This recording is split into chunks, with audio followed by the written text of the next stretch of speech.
Oh, hello there. Are you a carb? You're late. The train is about to leave, so come over here so I can show you what route you'll need to take.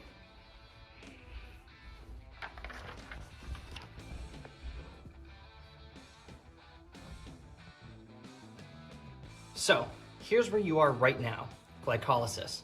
The train is going to use 2 ATP to get things moving.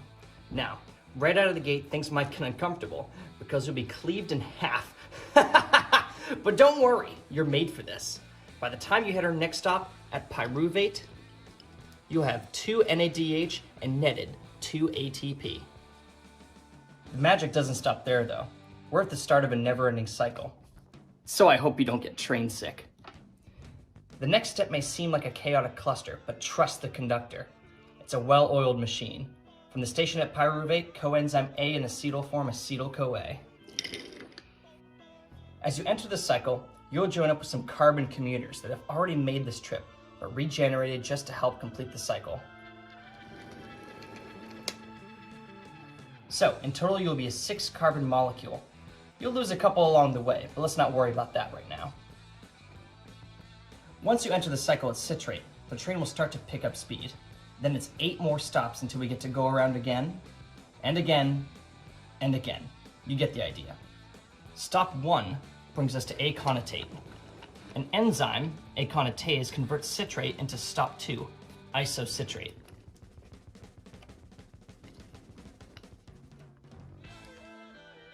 The train will actually make stop 3 on the way by using NAD+ and make some NADH and alpha ketoglutarate. One of our carbons will be dropped off to make the alpha ketoglutarate.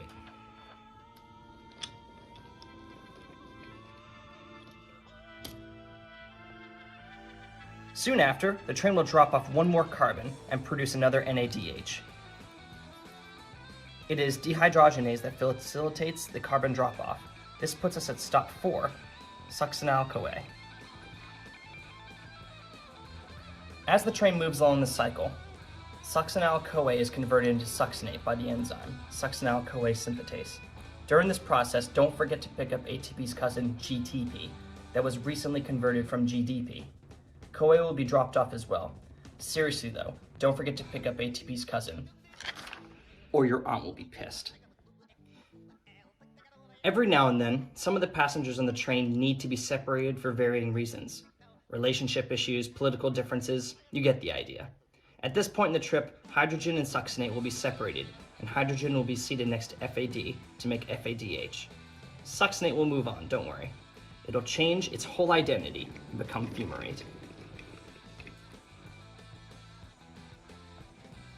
Now, what's a train ride without a decent bar service? Unfortunately, the only thing on tap is some good old H2O and fumarase. Gotta get hydrated before our stop at malate, and our journey is nearing its end.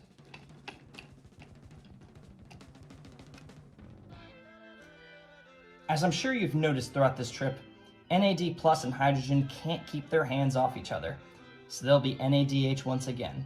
And through the miracle of oxidation, malate will take us to our last stop at oxaloacetate.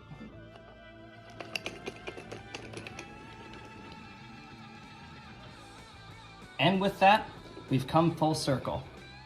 Oh, would you look at the time? The train is about to leave. You got all that, right? You really do have to get going. It's an important train ride, but thanks for listening and good luck.